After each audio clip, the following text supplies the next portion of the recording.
Buenas noches, profesor. Buenas noches, doctor. Buenas noches. Buenas noches con todos. A ver, ¿en qué tema nos quedamos la clase anterior? Estuvimos repasando sobre contratos modernos. ¿Qué contrato moderno vimos? A ver, ¿quién se acuerda para las participaciones? Luis, buenas noches, te escuchamos. Doctor, buenas noches. Estuvimos viendo lo que es la franquicia. Ok, coméntanos, a ver, ¿qué es lo que te acuerdas? ¿Qué es Bueno, la franquicia? en la franquicia lo que recuerdo que explicó era que la parte que cedía, digamos, o que buscaba un contrato de franquicia asumía, digamos, todo lo que la otra parte le indicaba, ¿no? Cuál iba a ser el formato, cómo iba a trabajarlo, qué tipo de productos utilizar. Era una suerte de sometimiento, ¿no? Doctor, pero en esa parte entiendo yo que lo que la parte, digamos, el que otorga la franquicia cede a la parte que contrata, es básicamente una suerte de derechos intelectuales, puede ser, doctor, propiedad intelectual, en todo caso, respecto de cómo debe trabajarse para poder realizar la franquicia. Y por otro lado también comentaba de que había que tener cuidado al momento de suscribir la franquicia, porque en muchas ocasiones también esto de acá implicaba un pago de regalías por el uso de la marca. Eso es lo que recuerdo, doctor. A ver, ¿qué opinan? ¿Qué opinan los demás? A ver, interesante el tema. Hay un punto de derechos de propiedad intelectual o no en los contratos de franquicia? ¿Qué nos dice Rommel?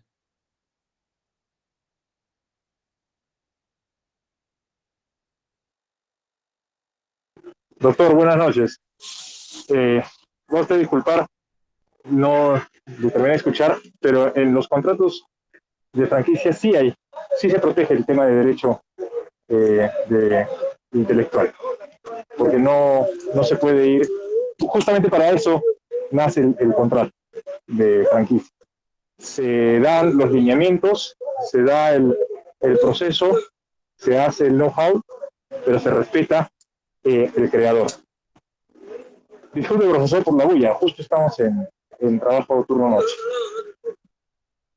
Gracias, Rommel, no te preocupes. A ver, ¿alguien más quieren aportar sobre el contrato que estábamos revisando, los contratos modernos? Oscar, buenas noches. Buenas noches, docente.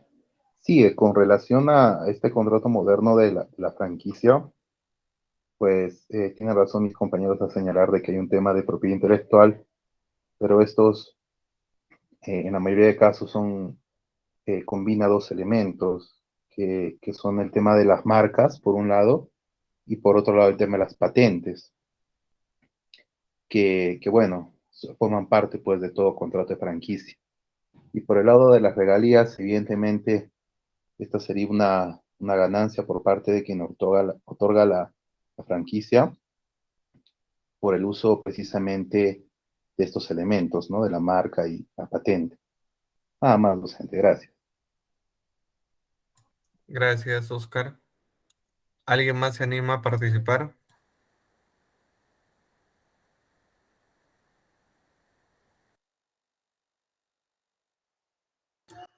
Ya, entonces, sobre la pregunta de su compañero Luis respecto si, digamos, dentro de este contrato moderno que es la franquicia, se protegen también temas de propiedad intelectual.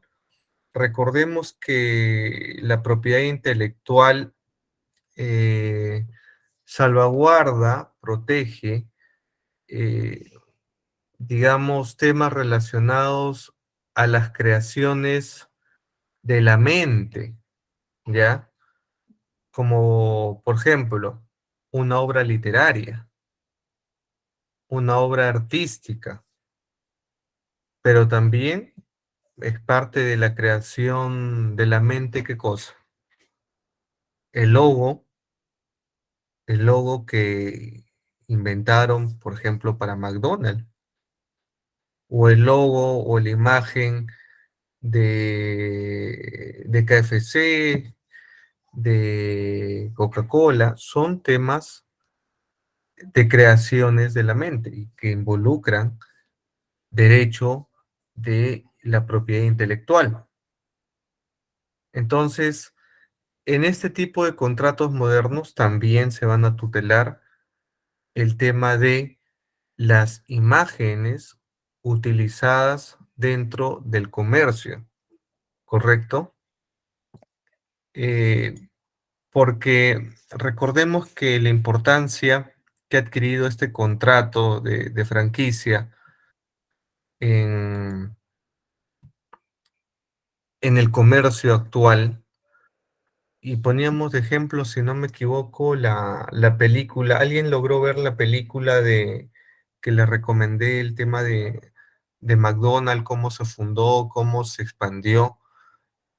Porque esta naturaleza de hacer negocios a través de franquicias y que se realice estos contratos donde la marca, donde los propietarios, los que tienen el título sobre los derechos de la marca, pueden trasladar el uso, la posesión de, de los derechos de la marca, ¿correcto?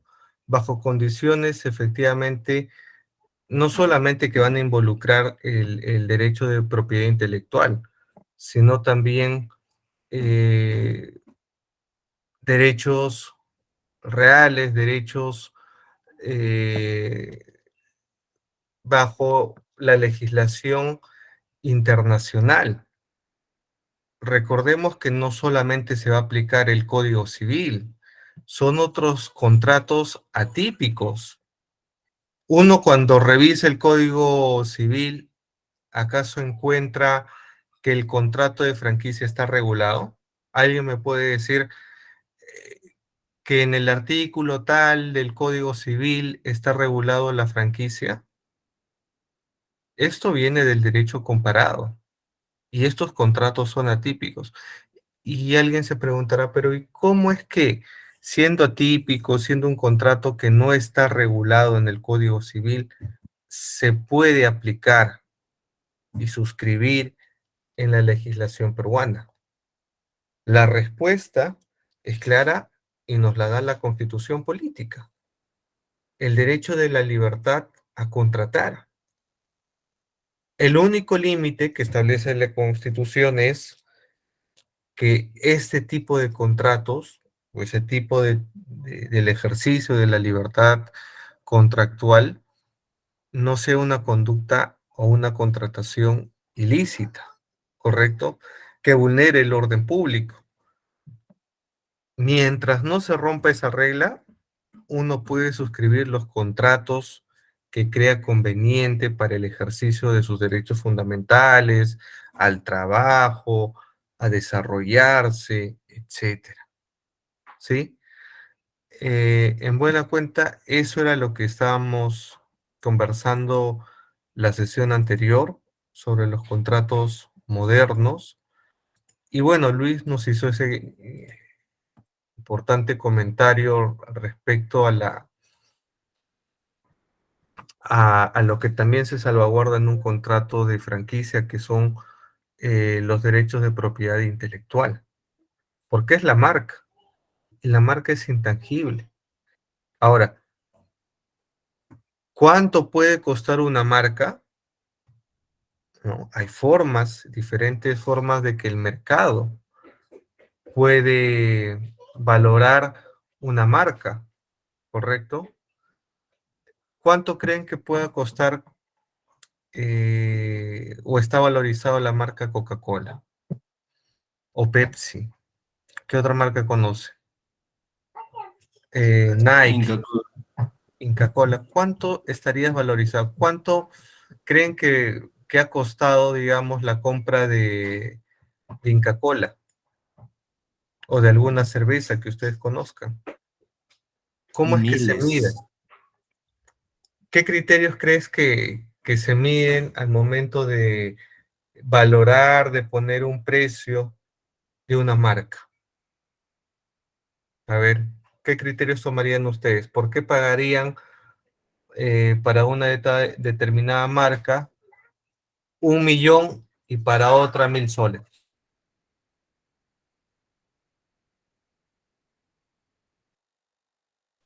Por el tema de la reputación, doctor. Ya, interesante. ¿Qué más? ¿Qué más Porque, valoraríamos? porque es conocido a nivel mundial.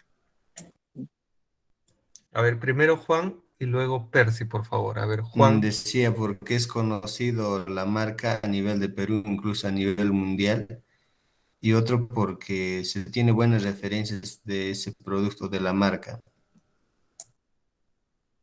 Ya, y dentro de eso lo que Juan nos explica es, hay un tema entre el consumidor y esta marca que se genera a través de la confianza, el prestigio, y eso cómo se valora, ¿no? Y cuánto es lo que podemos al momento de pactar un contrato de franquicia en la etapa de negociación, cómo es que podemos aceptar que una determinada marca nos imponga 1 millón por esta franquicia por la Rosa Náutica y por la Choza Náutica 10.000 soles. A ver, Freddy, ¿qué nos ibas a comentar? Doctor, buenas noches. Con respecto a la franquicia, yo creo que se podría valorar con respecto a su trayectoria, a la trayectoria, al prestigio de la empresa y también del producto. Ya, muy bien, sí. Percy, ¿nos ibas a comentar algo? No, doctor, lo que les iba a comentar era, más que todo se valoriza por el tema del posicionamiento en el mercado. Ya, ese es un factor. ¿Y cómo mides eso? ¿Por tus ventas, por tu facturación, por tu declaración anual ante la SUNAT? ¿Cómo uno podría valorar y ponderar todo esto? En realidad, doctor, es eso, cuánto de ganancias o cuánto de producción pueda tener. Y de acuerdo a eso se mide la valoración, porque no es tanto por el tiempo, porque una empresa puede tener bastante tiempo, pero en realidad si las ganancias son mínimas, a diferencia de una empresa que pudo haber salido recién, pero su producción es bastante alta, ¿no? Y obviamente sus ganancias van a ser igual. Ya, interesante, Percy. A ver, ¿qué nos dice Silvia? Silvia, buenas noches. Doctor, buenas noches, compañeros, buenas noches. Las marcas de estas empresas se miden de acuerdo al ranking y también al, ¿cómo se llama? Prácticamente al ranking, ¿no? Y la capacidad de liderazgo que tienen en cada país. Como usted decía, la Coca-Cola, por ejemplo, es una marca que ya no solamente tiene trayectoria, sino que también es líder, ¿no? En cuanto a lo que son las bebidas y apostar por estas marcas, claro que va a costar mensualmente, creo que está 1.200.000 y tantos, pero esto se ve de acuerdo en la bolsa de valores también, doctor. Muy bien, interesante. Creo que hay reportes, hablando de Coca-Cola, que es una marca a nivel mundial. ¿Quién no conoce o ha escuchado o ha tomado Coca-Cola? ¿No? Y su valor de marca, solo de marca, oscila entre los más de 34.000 millones de euros. 34.000 millones de euros. Ese es el valor de la marca. ¿Y cómo es que esa marca, claro, logra tener ese valor, ese precio en el mercado?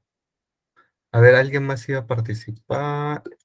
A ver, Marcos, ¿cómo estás? Buenas noches, a ver. Doctor, buenas noches. Sí es cierto, las empresas llegan a nivel internacional a competir.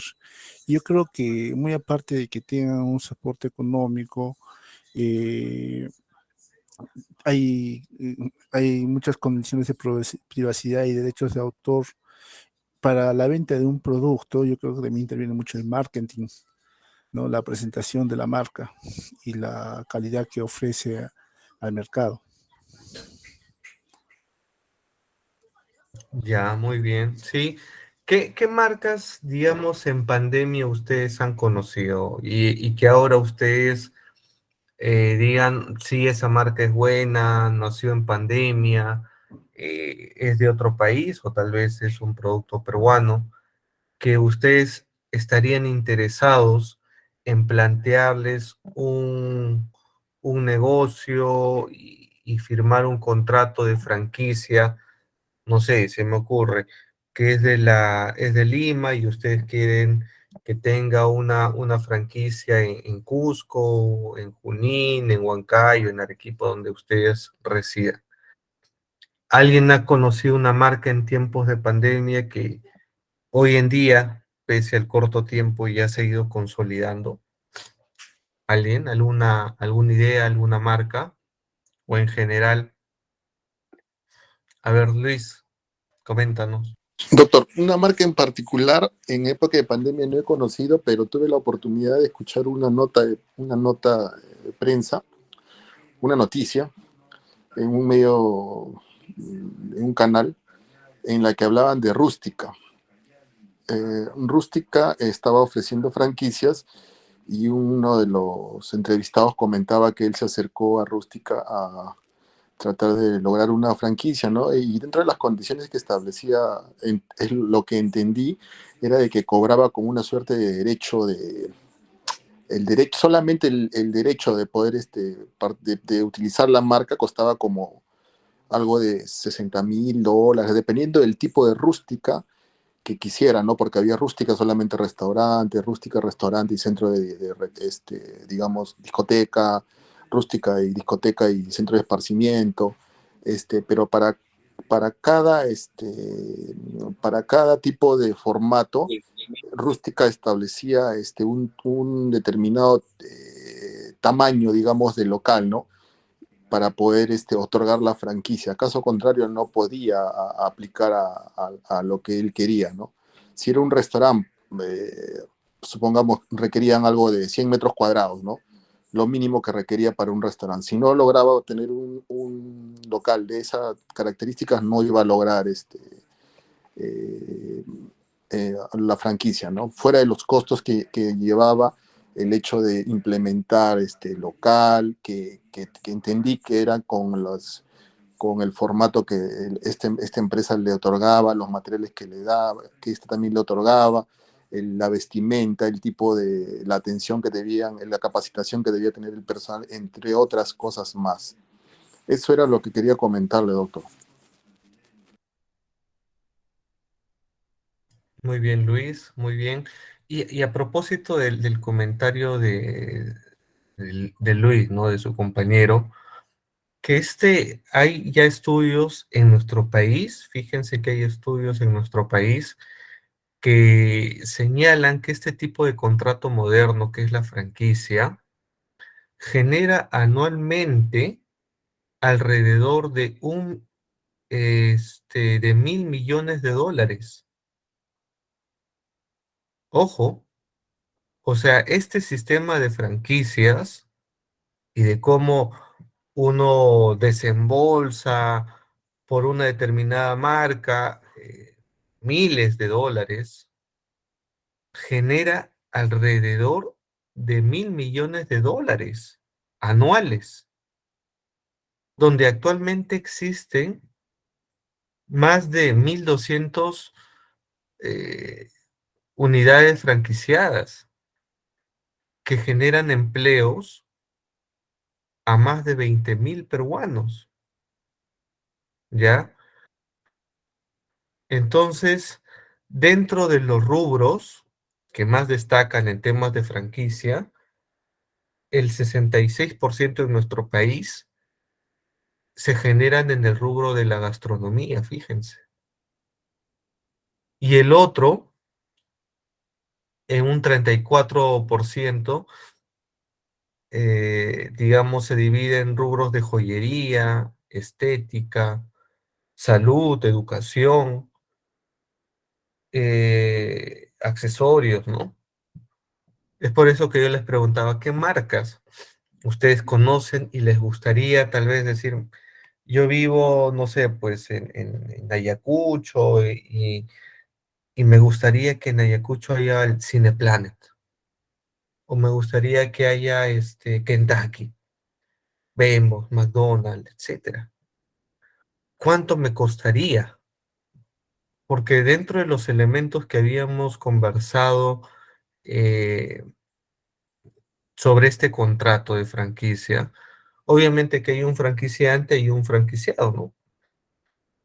Y tiene que darse el tema de la marca y el know-how. Uno puede tener la marca de Kentucky.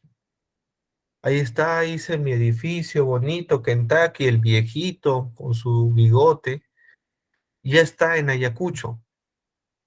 ¿Eso será suficiente para poner el tema del negocio? No, porque yo quiero el know-how. ¿Cómo funciona? ¿Cómo se hacen esos pollitos? ¿Cuál es la receta? ¿No? Para que el cliente que ya conoce la marca y vaya a Cucho, consuma el mismo producto. No es que va a ir a cualquier parte del interior del país y va a comer un Kentucky diferente, ¿no? No, el ingrediente, la textura, si es crocante o no, la ensalada, las papitas, todo ese know-how también va, ¿correcto? Ese es un elemento importante. Ojo, no solo es la marca, es el know-how. ¿Qué hay detrás de la marca? ¿Cómo se hace? ¿Ya? Y por la otra parte, se tiene que pagar pues el derecho de entrada. ¿Cómo es eso, profesor? Las marcas que hacen este tipo de contrato te cobran un derecho de entrada, que es como comentaba Luis, ¿no? Por el simple hecho de llevar a Rústica a, no sé, pues a Tacna, ¿ya? Solamente por instalar el local con nuestros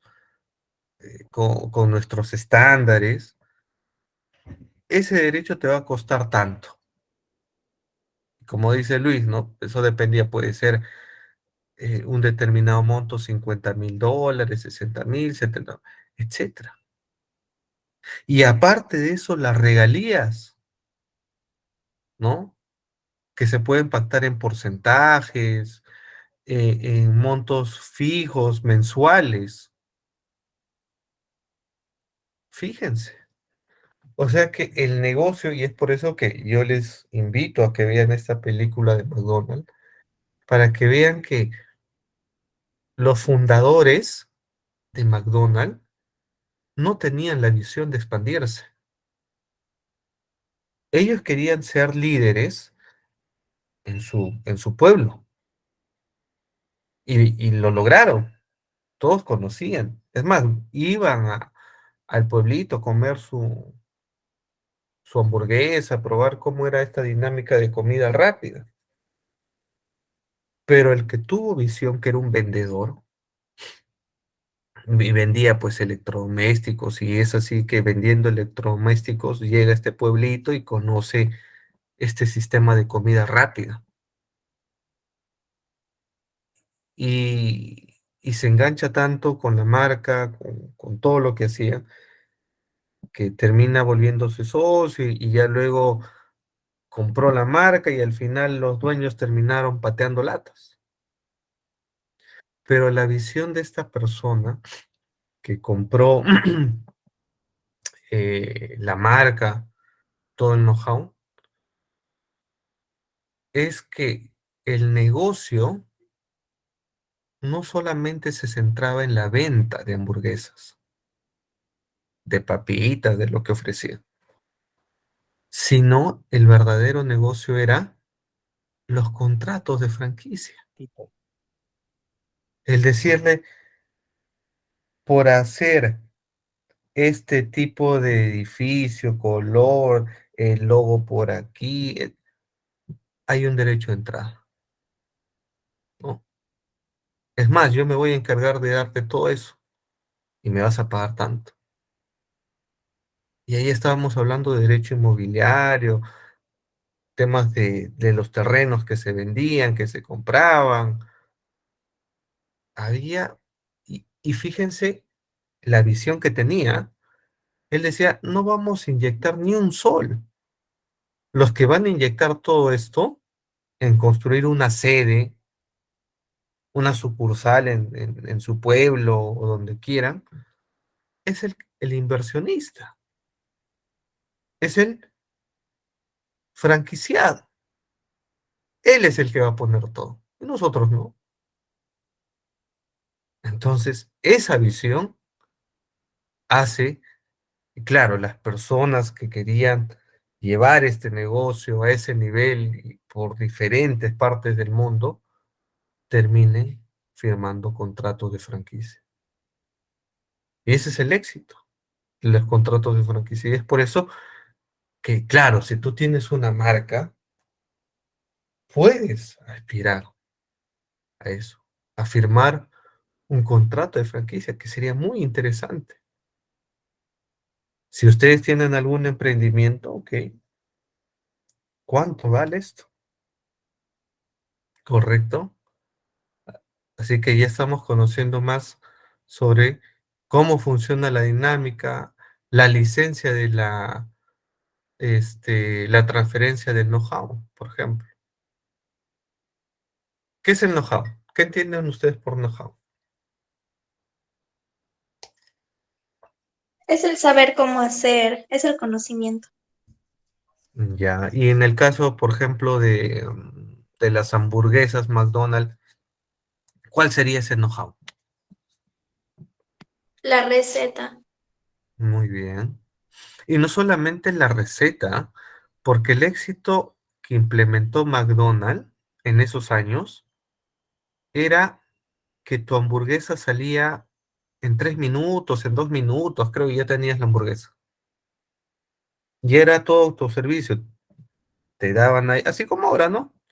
Vas, quiero tal hamburguesa, toma tu cajita feliz y tú ve dónde te quieres comer tu cajita feliz. Si te la llevas, si vas al parque, si te sientas ahí en el local, tú ya ves.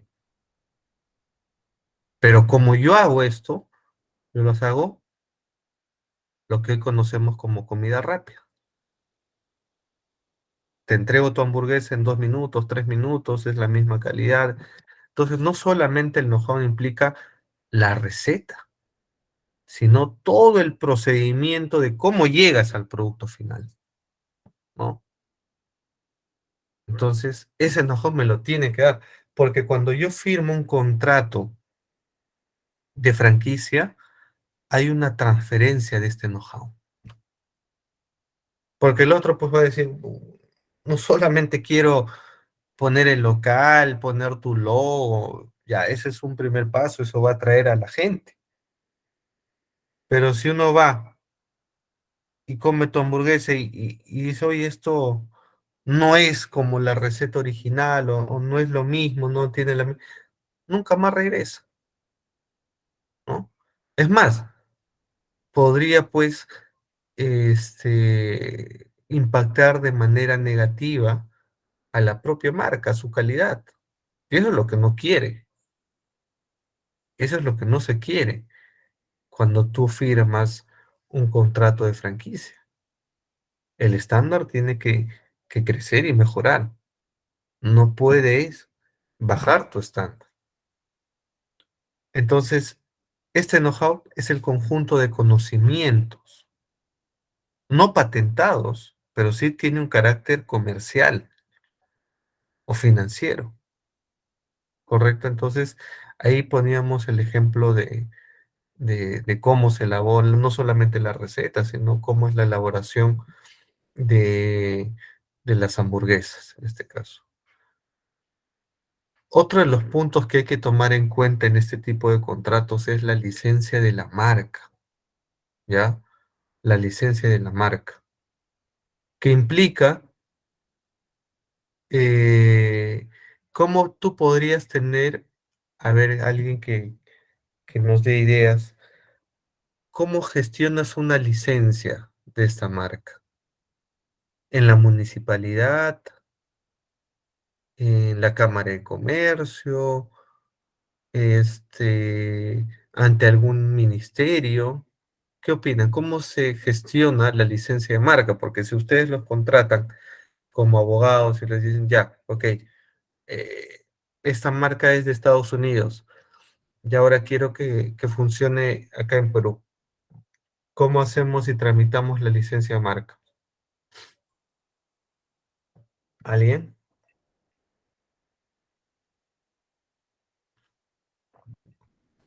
Buenas noches, profesor. Sí, buenas noches. Buenas noches, sí. El trámite es el registrar la marca. Una vez que uno tiene el contrato, o bueno, en el caso del creador de la marca igual, se registra en Indecopi. En Indecopi se tienen que llevar las características de la marca, se tiene que hacer una publicación con la marca. Ese es el ente que autoriza su uso o que registra el derecho del uso de la marca dentro del país. Muy bien, muy bien. Ante Indecopi, correcto.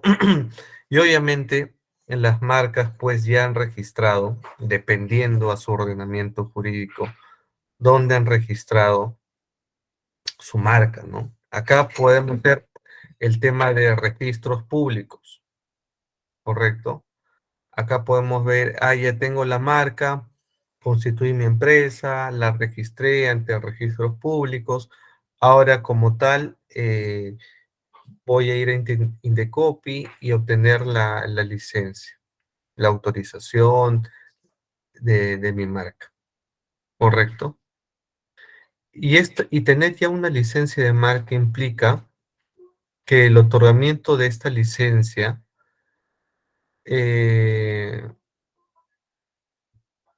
da los derechos del nombre comercial, los lemas, los patentes, el diseño o cualquier otro signo distintivo necesario para el desenvolvimiento de la franquicia, ¿correcto? Entonces, uno tiene que ver cuál es el ordenamiento jurídico también aplicable. No es lo mismo hablar de una marca peruana que hablar de una marca de otro país, de Brasil, de España, de Estados Unidos. Cambia, ¿correcto? Entonces hay que ver inclusive si hay tratados de inversión o tratados de libre comercio eh, que nos permita tener un mayor panorama de cómo se van a ceder los derechos. Otro de los puntos que hay que tener en cuenta en este tipo de contratos es la asistencia técnica del franquiciante al franquiciado, ¿no? No es que ya te diga, bueno, ya te di el know-how, ya te di la receta, ya te explico cómo es esto, ya te enseñé cómo abrir tu local. No, esta asistencia técnica o comercial es un elemento complementario a la transferencia del know-how y debe ser permanente. Y es por eso que en estos contratos también se estipula cláusulas de supervisión, cláusulas de capacitación, cláusulas donde hay una asistencia técnica. No es que uno ya reciba el dinero y se olvide, no, tienes que continuar. Es por eso que grandes marcas, si ven que efectivamente el franquiciado no logra cumplir las expectativas, los estándares, simplemente resuelven el contrato y dejan de vender su producto, ¿no? Otro punto a tomar en cuenta es el tema de las contraprestaciones económicas que va a haber.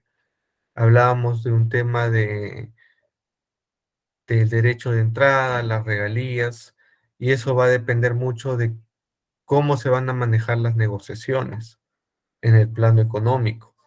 La prestación, la contraprestación, ¿correcto? Entonces,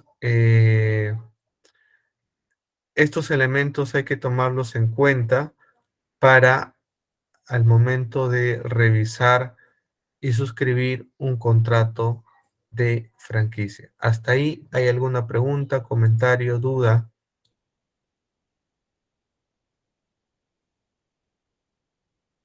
Silvia, te escuchamos. Sí, sí, doctor.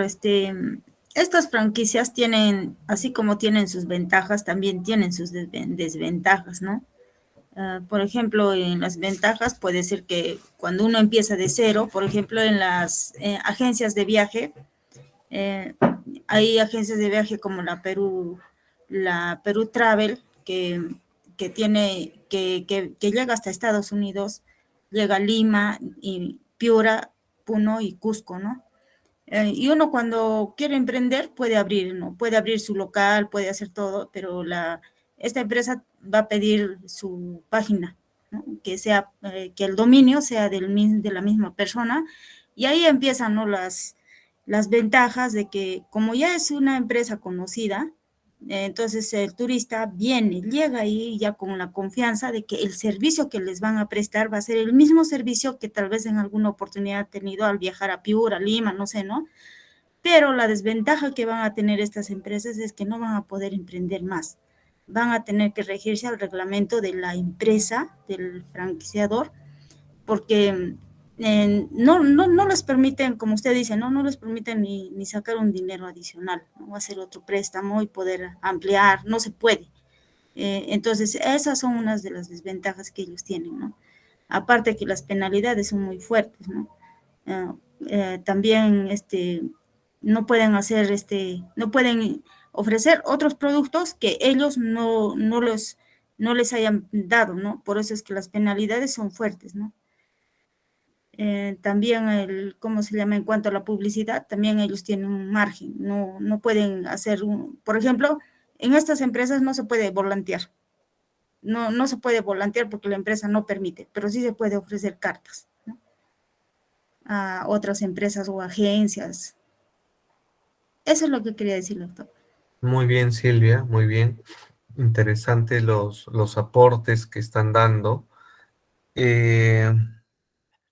Ya, entonces les voy a pasar una lectura para que ustedes puedan revisar el tema del contrato de franquicia, ¿correcto?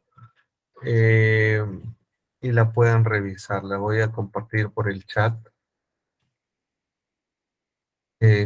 Ahí va. Los que quieren profundizar más sobre el contrato de franquicia. Ahora vamos a ver el tema del otro contrato moderno, que es el contrato leasing. ¿Alguien ha escuchado un contrato leasing? Cuando uno va tal vez a comprar un carro y los vendedores te dicen, bueno, puedes comprarlo mediante un leasing. Y dice, ¿qué es leasing? ¿No? ¿Cómo funciona el leasing en nuestro ordenamiento jurídico? ¿Cuáles son los elementos de este contrato? ¿Cómo es la negociación, los acuerdos? ¿Qué puedo realizar a través de este contrato de leasing? Y si ustedes han tenido alguna experiencia respecto a haber firmado un contrato leasing, ¿no? O alguna mala experiencia, tal vez, que puedan compartir, porque estos contratos modernos no están en el Código Civil. Pueden tener instituciones, elementos regulados en el Código Civil que hemos estudiado, ¿no? Obligaciones, contratos, acuerdos, definiciones, buena fe, etcétera. pero no nos explican cómo funciona este contrato de leasing. Está dentro de la categoría, pues, de los contratos modernos, muchos de ellos atípicos, pero en otras legislaciones funcionan, están reguladas, se aplican, ¿ya? Y aquí también, por nuestro marco constitucional. Entonces, a ver, ¿alguien tiene idea, ha escuchado de un contrato leasing, no ha escuchado? ¿Cómo se come eso, profesor? A ver, vamos con Edison. Buenas noches. Buenas noches, profesor. Bueno, tengo conocimiento, más nunca he hecho, pero tengo conocimiento de que el contrato leasing es que se le hace, por ejemplo, la compra de un vehículo, pero no se le hace a la misma concesionaria de vehículo, por ejemplo, se le hace mediante un banco. Y el banco prácticamente compra el vehículo y nosotros le pagamos una cuota mensual al banco y al final del periodo que se acuerda, existe la opción de compra o no hacia nosotros, por ejemplo. Es decir, la obligación con quién va, no con el que te va a vender el auto, sino con el intermediario, el que va a ser, el que te va a financiar. Exacto, con el banco en este caso. El banco es el que acuerda con la concesionaria de vehículos, por ejemplo, y nosotros le pagamos mensualmente como si fuese un préstamo, pero en Una este caso letra, es una letra. exacto, nos arrienda el vehículo y al final del periodo, por ejemplo, que sea 3 años, y pasados los 3 años, existe la opción de compra o no nosotros.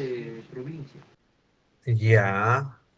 ¿Y has tenido alguna experiencia ahí? ¿Una vez has firmado algún contrato o has visto a alguien que ha firmado este tipo de contrato leasing o no?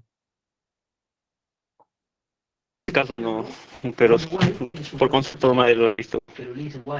Muy bien, Edison, prácticamente has desarrollado todo lo que iba a comentar, pero bueno, gracias, Edison. Muy buena la participación. A ver, complementemos las ideas. A ver, Luis, te escuchamos.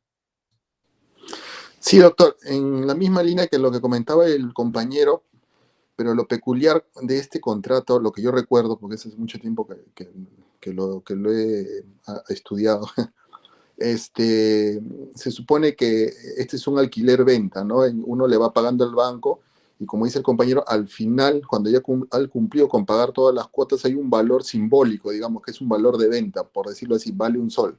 Ya, ese sol, ese sol termina siendo el pago, digamos, y el que habilita, y con el que se habilita la transferencia, ¿no? Esa es una de lo que recuerdo. Y la otra característica, digamos, que hace muy interesante este tipo de operación es la tasa con la que te aplica el banco. Es sumamente baja. Y lo otro que resulta muy beneficioso para que la empresa pueda deducirlo como gasto, ¿no? Y eso pues aplica que pague menos impuestos. Es lo que recuerdo, doctor, ya, ¿verdad? Hace mucho tiempo. Inclusive un amigo hizo una operación de ese tipo, se compró un vehículo a través de la empresa de un familiar. Claro que al final iba a figurar si se compraba a nombre de la empresa, pero bueno, la transferencia iba a ser posterior a eso, ¿no? Eso era lo que quería comentar, doctor. Gracias. Muy bien, Luis. ¿Y cuál es el negocio del banco? Por ejemplo, han citado Edison, Luis, han citado el tema del banco. ¿Por qué el banco, digamos, a ver, yo voy a financiar toda la operación, si el carro cuesta $20,000, yo lo pago, y luego tú te comprometes conmigo, vamos a pagar una letra mensual, yo te la alquilo, es más, terminas de pagar todo eso y si quieras lo compras o si no, ya no. ¿Cuál es el negocio del banco?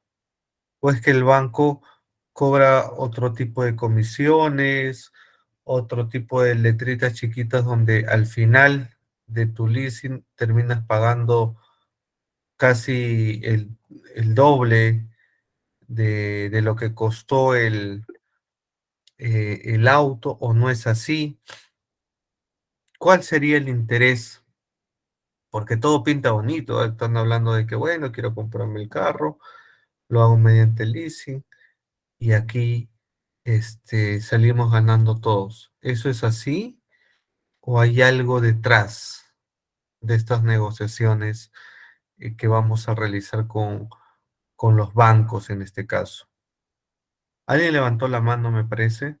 A ver. Simón, buenas noches, te escuchamos. Doctor, muy buenas noches. En realidad, el negocio que va basado esto al banco simplemente son los intereses que se generan a la hora de que, ¿por qué el banco cobra un interés bajo a la hora de hacer un leasing? Porque justamente este equipo o este vehículo entra en garantía y como forma de poder cobrarse, ¿no? El préstamo que se está haciendo. Esto usualmente yo lo he visto porque yo trabajaba en una entidad financiera y esto se hacía con equipos agropecuarios, donde les daban motobombas, incluso hasta tractores, tenían convenios, ¿no? Justamente es el convenio que tiene, en este caso un ejemplo, Ferreiros con uno de los bancos. Entonces hacía de que todo el mundo podía adquirir mediante leasing un tractor, una motobomba, equipos agropecuarios, y pues trabajaban justamente con un banco específico que les daba el préstamo. Lo que gana el banco simplemente son los intereses, ¿no?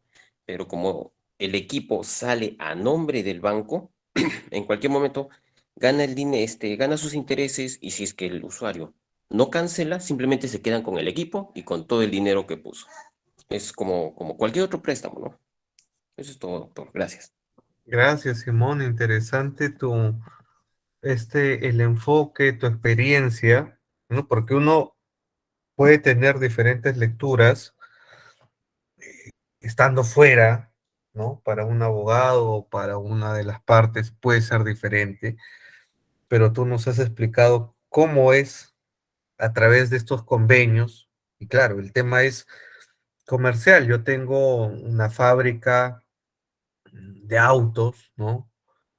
Ferrari, Mercedes, y claro, me voy a hacer un convenio con un banco y le digo, mira, si hacemos las transacciones contigo, podemos manejar estos costos, o tú comisionas esto, o es una forma también de negociar otros acuerdos, ya entre un proveedor directo y el banco.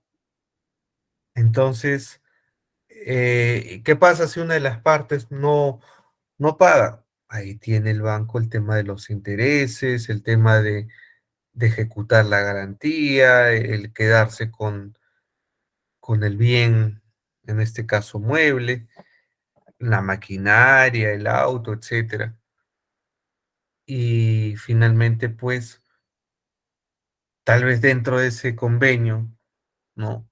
Podrá estar que ya el banco lo vende directamente al fabricante y listo, ¿no? Porque el banco no sería el negocio de tener maquinarias ahí y no, el tema es, el banco lo que quiere es, ok, cobro mis intereses, pero también si no me pagan, ¿yo qué hago con esta maquinaria? Imagino que también detrás de esto habrá una negociación sobre ese extremo, porque finalmente el banco pues no va a perder. El banco no es el negocio quedarse con los bienes muebles o inmuebles. El banco quiere seguir haciendo trabajar el dinero, intereses, comisiones, y las partes pues van a trabajar mensualmente para cumplir el pago de las letras. Y si te demoras un día, ya empezó a correr el tema del interés, moratorio, compensatorio, etcétera. Y fíjense, yo tengo ahí un amigo que me llama el otro día y me dice, no, y compré el auto. Y sí, pues por el tema tuvo un problema en tiempos de pandemia y que dejó de pagar las letras, ¿no? Y era su cronograma era de 3 años, ¿ya? Había pagado el primer año puntual, cumplido. Segundo año tuvo el tema de la pandemia, se le complicó, perdió el trabajo, etcétera. Y cuando, bueno, obviamente pues no pagó el primer mes, segundo, tercero, cuarto. Se atrasó cerca de 7 letras, 8. Y lo que el banco hizo es ir donde un juez y pedirle pues la ejecución de la garantía, ¿no? Que en buena cuenta era quedarse con el auto. Y ya me preocupaba ahora cómo puedo hacer, qué hago, ¿no? Pero el banco, cuando tú firmas un tipo de contratos como este, hay cláusulas y dentro de eso también hay garantías. Y esa garantía va a ser que si no pagas, voy donde un juez y ejecuto esa garantía. Y te quedas sin carro. Y me debes todavía. ¿Hay riesgos? Sí. ¿Hay ventajas? También, ¿no? Pero este tipo de contratos que buscan la fluidez del comercio, del sector empresarial, digamos, hace que la actividad económica fluya, tenga confianza, tenga seguridad jurídica, ¿ya? Y bueno, obviamente pues va a haber un margen de riesgos en todo contrato frente a algún tipo de incumplimiento. A ver, ¿qué nos dice Oscar y luego Luis, ya? Gracias, profesor. Profesor, yo creo que, bueno, los contratos de leasing más seguros son aquellos que se realizan respecto de un inmueble, ¿no? Puede ser una casa, un edificio, porque con el tema de los muebles, como es el caso de los vehículos automotores, muchas veces, pues las personas al verse que no van a poder pagar, pues lo que hacen es prácticamente eh, vender las autopartes, ¿no? Pero más allá de ese comentario sobre leasing, doctor, yo en algún momento de mi carrera, pues toqué el tema de lo que es el leaseback, que es un leasing pero inverso. En este caso, por ejemplo, ¿no? Una empresa tiene activos fijos, sean inmuebles o muebles, pero no tiene liquidez. Entonces, lo que hace esta empresa, por ejemplo, es venderle o transferir la propiedad a una sociedad de leasing o un banco, le transfiere la propiedad, pero a la vez suscribe un contrato de arrendamiento con la finalidad de que mantenga digamos, la posesión de este inmueble y pague, pues, como una especie de leasing, un arrendamiento, ¿no? Lo mismo, ¿no? Con una cuota final y todo eso, con una opción de compra, mejor dicho. Gracias, docente. Muy bien, Oscar. Muy bien. Otro enfoque, otro comentario de cómo se puede utilizar este tipo de contratos modernos. Que era lo que estábamos un poco comentando, no solo ya en el ejemplo de los autos, ¿no? Sino ya también dentro del otro plano, también de los bienes inmuebles. Interesante, Oscar. Luis, a ver, coméntanos. Doctor, antes de poder comentarle, quería consultar, antes de seguir con mi aporte, lo que quería comentar, y le pregunto si el compañero que intervino porque estuve con problemas de señal habló de la depreciación. Discúlpeme, doctor, la consulta, antes de poder comentar lo que quiero. ¿Quién? ¿Oscar habló de precisión, Oscar? No, el compañero que tenía experiencia en temas financieros. Lo que sucede, No, lo que no. sucede es que cuando usted pregunta qué beneficio se obtiene, por un lado, pues, el que adquiere leasing, la empresa, lo puede deducir como gasto, eso se lo comenté, pero por el lado del banco, el banco lo puede depreciar. Si bien es cierto, el banco gana, tiene, digamos, la titularidad del bien, eso le da una ventaja, un cierto respaldo respecto al incumplimiento de la otra parte. Aparte están los gastos de los costos que cobra por los intereses. Pero el otro factor que le ayuda a ellos también a pagar menos impuestos es el tema de la depreciación, porque ellos habilitan una suerte de fondo dentro de sus estados financieros para poder, digamos, con el tiempo pagar, ¿no? esa adquisición. Eso es lo que quería comentar, doctor. Es una de las ventajas del leasing para la parte, tanto para el lado del que adquiere como para la parte del banco, ¿no? Por un lado, el tema de ponerlo como gasto el que adquiere el leasing y le ayuda a pagar menos impuestos, y también por el lado del banco, que también lo puede depreciar y también puede pagar menos impuestos. O sea, ahí para ambos se ven beneficiados, ¿no? Eso quería comentar, doctor. Doctor, va a disculpar la interrupción, compañero Luis. Sí, concuerdo con usted, va a disculpar, doctor, nuevamente, pero en este caso nos estaríamos refiriendo a una depreciación acelerada, ¿verdad? Pero esta depreciación acelerada, claro, beneficia a ambas partes, pero beneficia más a aquella persona o empresa que está recurriendo al leasing, ¿no? No tanto el banco. El banco lo deprecia conforme, bueno, lo establece SUNAT, por ejemplo, línea recta, 10 años un vehículo, pero la parte que adquiere el leasing o que paga el leasing lo deprecia a 3 años, ¿no? Esto se llama depreciación acelerada, compañero. Gracias, docente. Ok, Oscar. Bueno, en sí los bienes, los autos, tienen una depreciación, ¿no? Cada año tienen el costo ya es menor, ¿no? Entonces, y depende de muchos factores, ¿no? Uno va cuando hace una compra de un auto de segunda, y puede ser del mismo año, puede ser el mismo modelo, pero su depreciación va a tener distintos factores, ¿no? Digamos, su estado, el tema del kilometraje, el tema si ha tenido algún tipo de choque, accidente, si ha hecho sus mantenimientos en la concesionaria o no. Entonces, sobre eso, su depreciación va a tener un impacto, ¿no? En el cuanto al costo de la transferencia.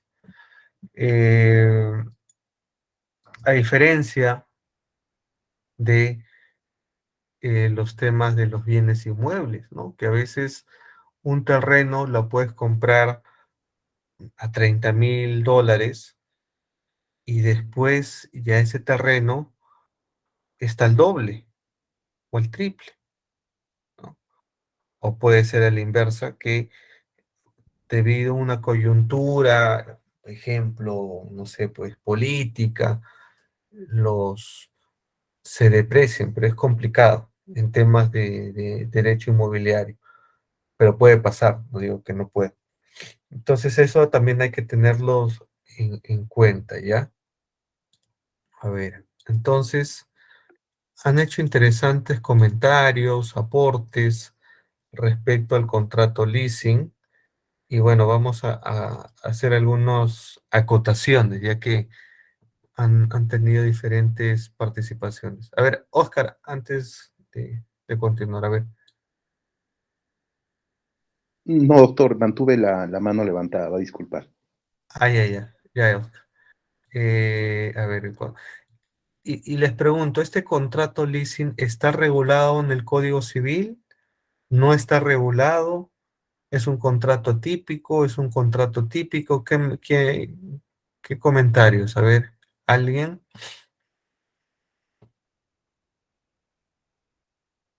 ¿Es un contrato que está dentro de en algún artículo del Código Civil o no está? A ver, Oscar. Doctor, está regulado por una norma especial que es el Decreto Legislativo 299. Hace un momento una compañera escribió esa referencia en el chat, pero ese es su base legal, ¿no? El Decreto Legislativo 299, que por cierto data del 84. A ver, Melina, muy bien. Si nos pasas el enlace, Melina, para revisar. ¿Y este decreto sigue vigente, Melina, o no? Sí, doctor, sigue vigente. Ya. Y cuando uno revisa el Código Civil en el artículo 1677, que regula el arrendamiento financiero, ¿estamos frente a un contrato leasing donde el Código Civil nos señala que el contrato de arrendamiento financiero se rige por su legislación especial, que vendría a ser pues este decreto que ha señalado su compañera, y supletoriamente por el presente título? Y este título regula justamente el arrendamiento financiero. Entonces, lo que te dice el Código Civil es: aplica a instituciones respecto a este contrato moderno que es el leasing, pero de manera supletoria, y aplícala en primer orden cuando hay una ley especial. Y en este caso se aplicaría por especialidad el decreto número 299, ¿correcto? Carmen comentaba algo también,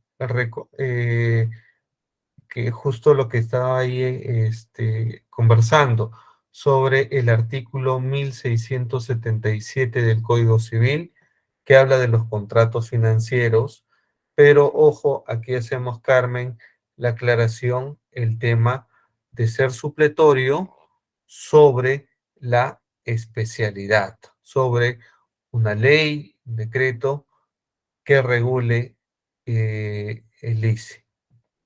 ¿Ya? Eso a tomarlo en cuenta. A ver, vamos a compartir pantalla un rato para seguir conversando. A ver, aquí está. Estoy compartiendo pantalla igual. A ver, ya. Si no se ve, me avisa. En una forma, el leasing, como ya hemos señalado, pues es una forma de financiamiento de bienes, no solamente muebles, porque hemos puesto varios ejemplos de, de temas de financiamiento de muebles, hemos hablado de autos, vehículos, maquinarias, pero también son temas de inmuebles, ¿ya? Que consisten en la cesión por parte del propietario. Obviamente este tipo de contratos, pues, tienen que ser suscritos y esta cesión tiene que darse por parte del titular del derecho. En este caso, el propietario de dichos bienes, ya sean muebles o inmuebles, y de los derechos de uso a otro agente, ¿no? Cobrando como una contraprestación, digámoslo así, el tema de una tasa, hemos hablado también de intereses, sobre el arrendamiento, ¿ya? ¿Qué características encontramos dentro de los tipos de leasing, ya sea el tema del leasing financiero, el leasing operativo, el leasing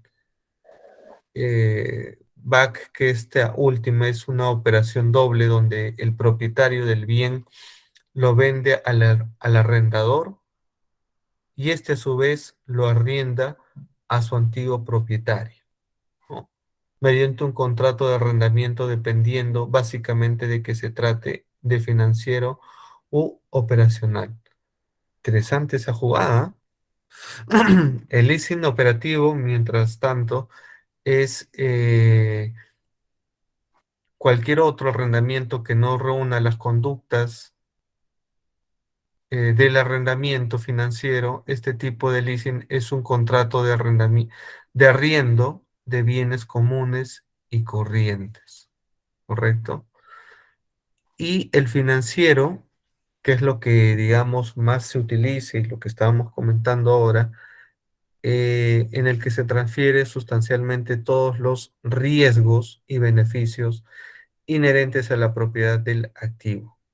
La propiedad puede o no ser transferida. No es necesario que la propiedad se transfiera. Podemos hablar del tema del uso, el dominio, y que esta está condicionada obviamente pues al pago total de unas letras, por ejemplo. ¿Ya?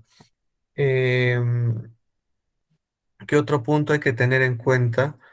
La duración del contrato generalmente coincide con la vida económica o útil del bien. Es por eso que cuando poníamos el ejemplo de los leasing en temas de vehículos, estos se daban en un cronograma de pago de 3 años. ¿Y por qué 3 años?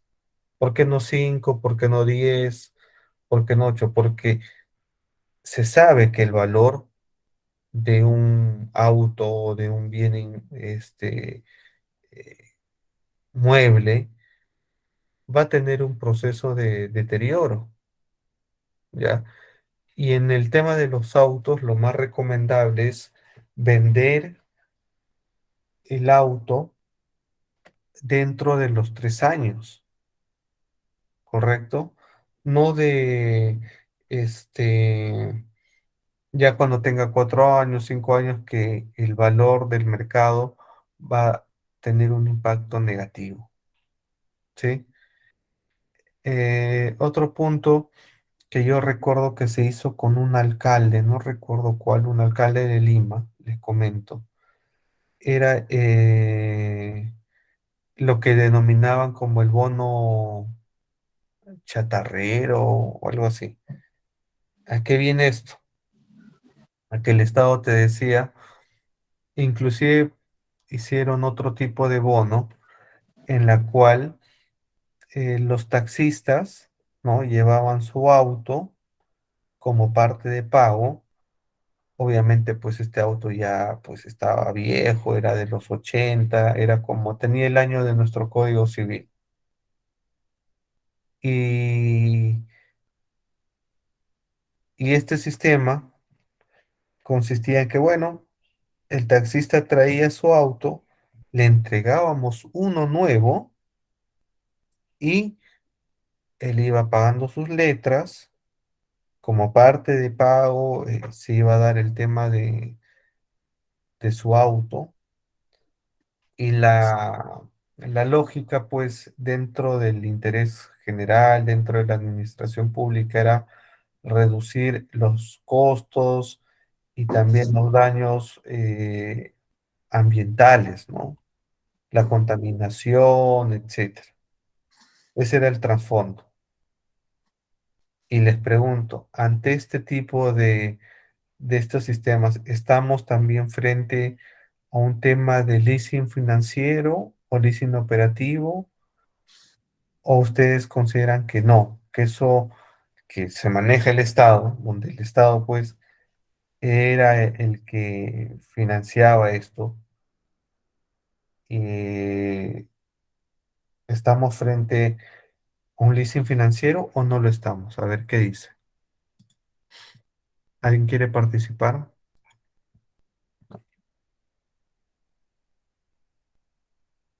¿O ese es otro tema? Melina está pasando enlaces, a ver. Son enlaces seguros, ¿no, Melina? No nos desvíes, Melina, por favor.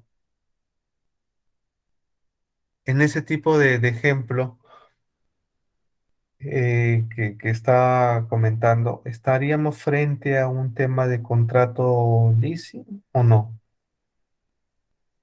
¿O no tiene los elementos que estábamos conversando? Porque en una de las partes era la entidad, generalmente la municipalidad,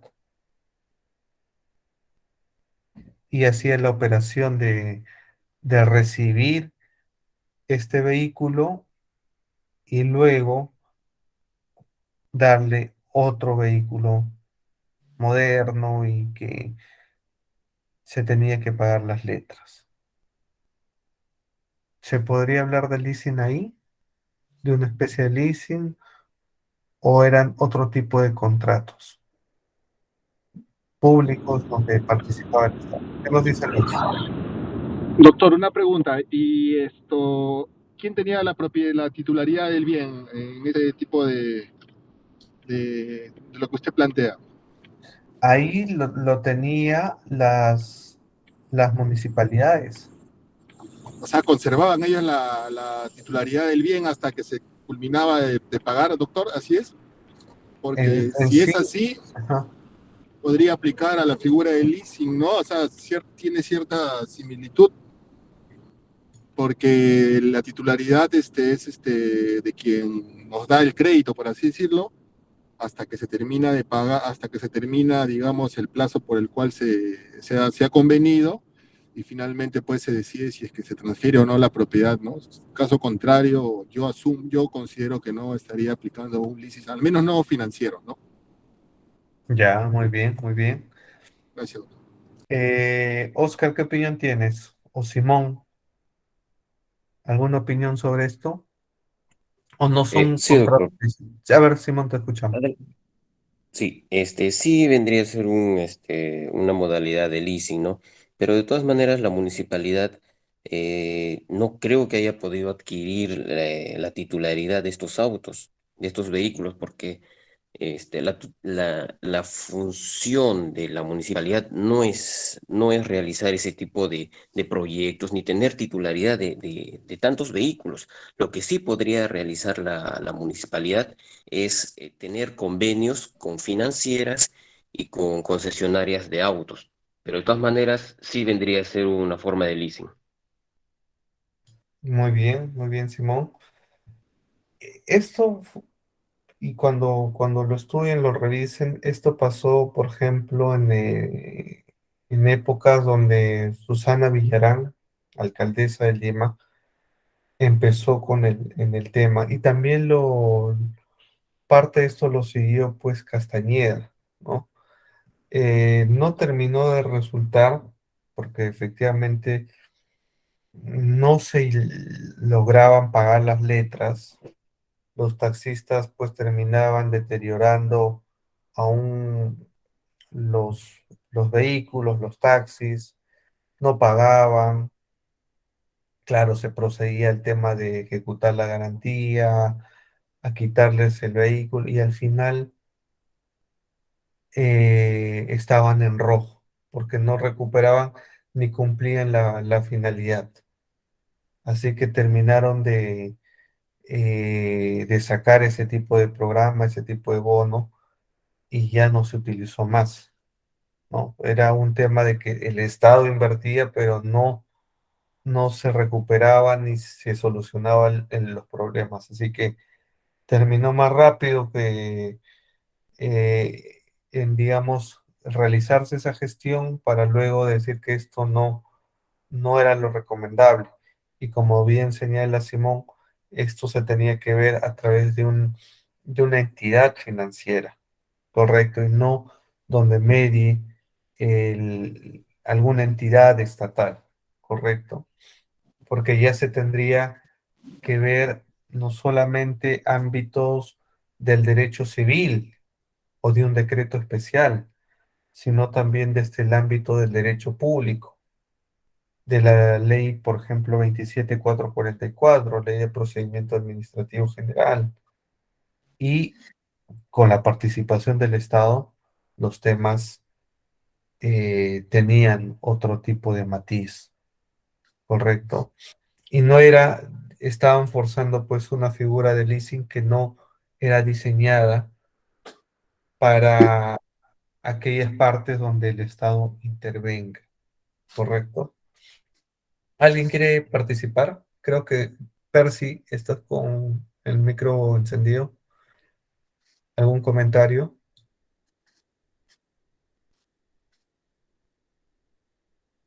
No, doctor. Ya, ok. Entonces, terminamos con el último contrato moderno de la clase de la noche, que es el contrato factory. ¿Han escuchado de este tipo de contrato? han firmado algún tipo de contrato un contrato factoring. ¿Qué es factoring? Factoring viene de factura, viene de ¿de qué? ¿Cómo funciona este negocio? A ver, Oscar, te escuchamos.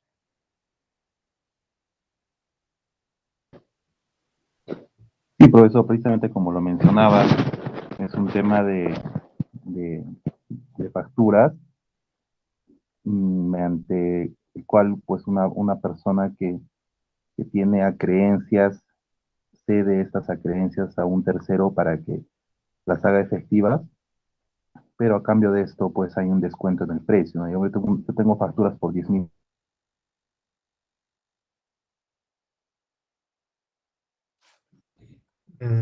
Oscar, no te escuchamos. A ver,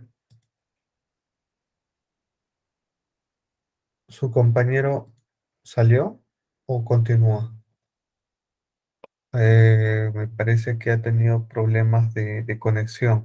Sí, sí, Bien, doctor, estoy aquí, va a disculpar, se colgó, pero como le indicaba, ¿no?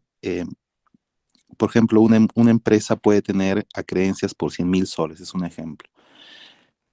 Cede la cobranza de estas acreencias a un tercero, pero es por un tema de liquidez, ¿no? Porque no las puede cobrar. Se la cede pues a una empresa que en su mayoría puede ser un banco que, que realiza las acciones de cobranza, ¿no? Pero a cambio de que esta deuda, por ejemplo, estas acreencias de 100.000, el banco pues cobra un porcentaje, ¿no? O sea, en otras palabras, doctor, la empresa le cede la cobranza de estas acreencias por 100.000 soles, pero el banco solo le entrega 90.000. Y la ganancia del banco sería pues los 10.000 soles, ¿no? Eso es lo que yo entiendo, doctor. Gracias. muy bien, muy bien. Las facturas negociables, que es una tendencia que ya se está utilizando. A ver, vamos primero con Marta y luego con Luis, ¿ya? A ver, Marta, te escuchamos primero. Buenas noches. Sí, para completar un poco lo que dijo mi compañero, en realidad el factoring se da entre empresas. Si es que ambas empresas tienen no solamente la viabilidad de poder hacer el tema de factoring, pues no solamente es un tema de liquidez, sino también, por ejemplo, yo trabajo con empresas que me pagan a 2 a 3 meses, puede ser 60, 90 días. Y esta empresa también me permite trabajar con una empresa de factoring con la que ellos tienen un convenio para poder tener la liquidez de las facturas que yo les estoy emitiendo a ellos. Por un monto pequeño en realidad, no es mucho, es entre 2 al 4%. Ya, Marta. Muy bien, Marta. Pensé que no estabas en clase, Marta. Qué bueno escucharte. No estoy Ahora, durmiendo, doctor, no se preocupe. Marta, y coméntanos, ¿y esto se podría utilizar para cobrar facturas del Estado? Pongo un ejemplo. Hay un contrato entre, no sé, a ver, la Universidad de San Marcos con una empresa de limpieza. Hay una prestación periódica, ¿correcto? Del servicio de limpieza por un año y mensualmente esta empresa de limpieza factura 50.000 soles mensuales a la universidad.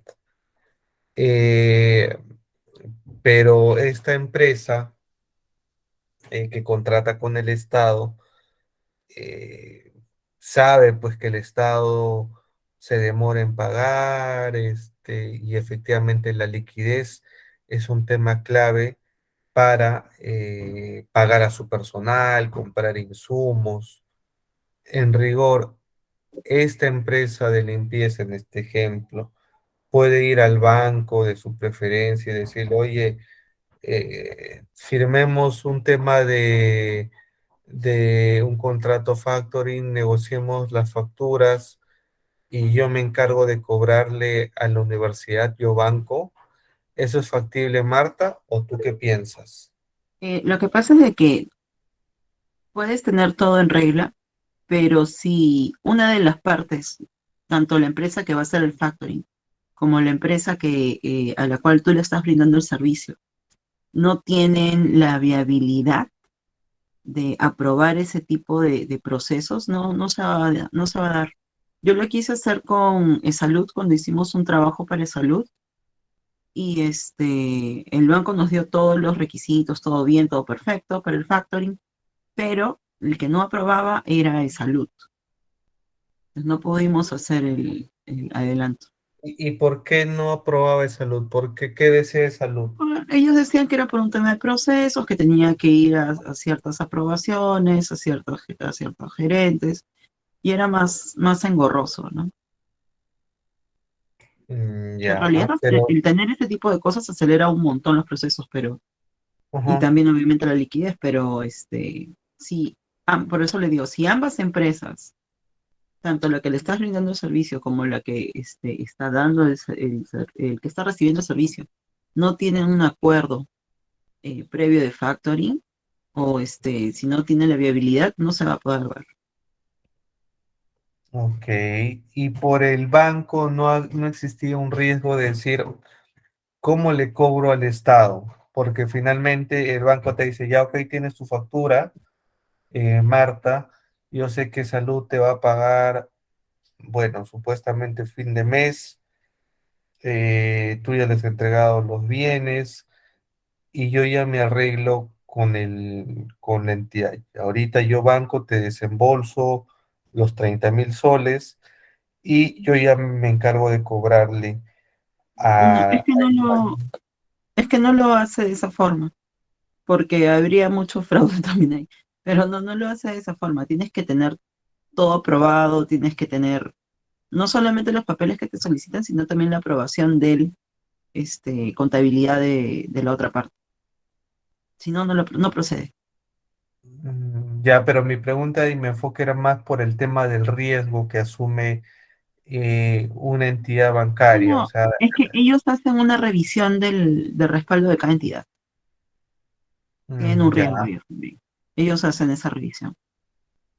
¿Y no consideras tú que esa revisión parte tal vez de analizar su partida presupuestaria de la entidad y decir, si tienes para esta licitación 1 millón, porque tu contrato es, no sé, pues de 900.000, pero ya aquí tenemos ya todo el presupuesto asignado, listo para ejecutar? ¿Eso no sería una garantía para la entidad financiera y decir, ya, ok, si tiene el respaldo, va a pagar, entonces yo hago las facturas negociables? ¿O no lo ves Sí, así? lo que pasa es que con el tema con el Estado, eh, son un poquito más cautelosos los bancos o estas entidades financieras, son mucho más cautelosos, porque saben perfectamente de que pues hay temas ahí mucho más fuertes de desembolso de pago, pero lo que hacen, como le digo, es no solamente lo evalúan, sino también tienen una calificación ellos, tienen como una calificación, al menos para las entidades del Estado. Y son muy pocos los bancos, puedo mencionar solamente a dos de los que trabajan factoring con el Estado nada más. O sea, uno es el Banco Continental y el otro, si no me equivoco, era el Banco de Crédito, pero el Banco de Crédito te pide muchas más cosas para hacer el respaldo justamente, que usted menciona. O sea, digamos, tú ya tienes experiencia donde estos bancos que has citado hacen las facturas negociables. Sí, al menos el Continental, en ese momento nosotros teníamos con el Continental y sí lo hacían. Después hemos tenido con el Scotiabank y el Scotiabank sí no hace esas cosas. Él lo hace con entidades privadas, no trabaja con ninguna entidad del Estado. Digamos, ya parte más de la política de cada banco en todo caso. Ujú, ujú, ujú. Ah, Así es. ok. Gracias, Marta, interesante. Gracias por no dormirte, Marta, estar atenta. De nada, doctor.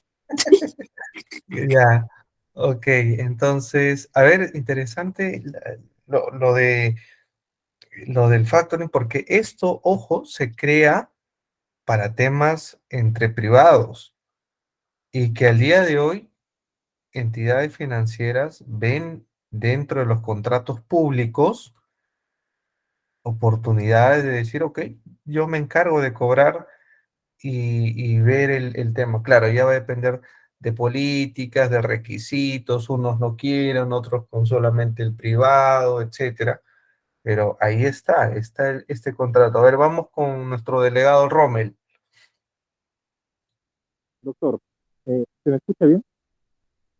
Eh, sí, te escuchamos. A ver. ¿Escucha? Ok. Eh, bueno, uno de los ejemplos de este tipo de contrato, quería hacer la consulta, ¿qué era lo que hacen estos estudios de abogados que cobran las deudas que los bancos no han cobrado? Tenía un compañero de trabajo que me contaba que había tenido una deuda con un banco por 20.000 o 25.000, algo así, de un préstamo que había sacado su esposa, pero a nombre de los dos, y que al final no, pues no lo pagó, ¿no? No lo pagó, no lo pagó. Era un banco con el que no trabajaba mucho, por ahí no recibía su sueldo ni nada, y entonces se lo han cobrado mucho tiempo, y al final se comunicaron con él un estudio de abogados y le dijeron, mira, tu deuda era 20 y tantos mil, pero tienes la posibilidad de pagarla con nosotros por un monto de 10.000 o menos de 10.000, no recuerdo bien, pero era mucho menos el monto. Entonces, eh, él tenía que aceptar y no lo aceptó, y que a los 6 meses se comunicaron diciéndole que podía pagar 7.000 soles. Y eso fue lo que pagó, porque creo que ese era el monto original del préstamo. O no recuerdo bien, pero me acuerdo, lo importante eran los números. O sea, que él llegó a pagar mucho menos de la mitad del préstamo, pero que tenía que pagarle al banco. Y lo que había sido era justamente ese punto de digamos, de la transacción con este estudio de abogado, ¿no? Por medio de la cobranza. Ya, Rommel, interesante, pero ahí, a ver si te entendí, tu consulta es el caso que nos has comentado. ¿Eso es un contrato, es un factoring? ¿Esa es tu Exacto, consulta? calificaría como factoring, exactamente. Sí, mi consulta era esa, Ya, doctor. Si ok, ok. calificaría entre el estudio de abogados y este banco. A ver, abrimos debate, a ver, ¿quiénes están, quiénes están de acuerdo? Todos hemos escuchado el caso de su compañero Rommel, tu caso, Para añadir algo más, ya. doctor, el estudio de abogados, lo que le había explicado ya después a mi amigo fue de que al banco ya se le hacía mucho más costoso seguir cobrándole la deuda que vendérsela a un estudio de abogados. Y que este estudio se encargaba de ese tipo entre otras cosas, se encargaba de este tipo de cobros, ¿no? Que ellos le pagaban, creo que 5.000 soles al banco, y entonces el estudio ya le cobraba, y lo que le pueda sacar ya se quedaba con esa diferencia, ¿no? Entonces, si el estudio le iba a cobrar a mi amigo 10.000, su ganancia de 5.000 era su ganancia, ¿no? Al final le cobró 7, creo, entonces su ganancia era 2. Algo así era el caso. No recuerdo bien los montos, Ya, ok. pero esa era la idea. Ya, entonces, sobre esta base, sobre este caso de la vida real de nuestro delegado Rommel, que casi lo embargan, no, A mentira. mí no, a mí no. Mentira, a tu amigo, a tu amigo. Entonces, sobre esta base, abro debate. ¿Quiénes están de acuerdo y sustenten su posición de que estaríamos ante un contrato factoring o no lo estaríamos? Si lo estamos, ¿por qué? Si no lo estamos, también ¿por qué? A ver, vamos con, a ver quiénes están levantando la mano. Luis primero. Luis, te escuchamos.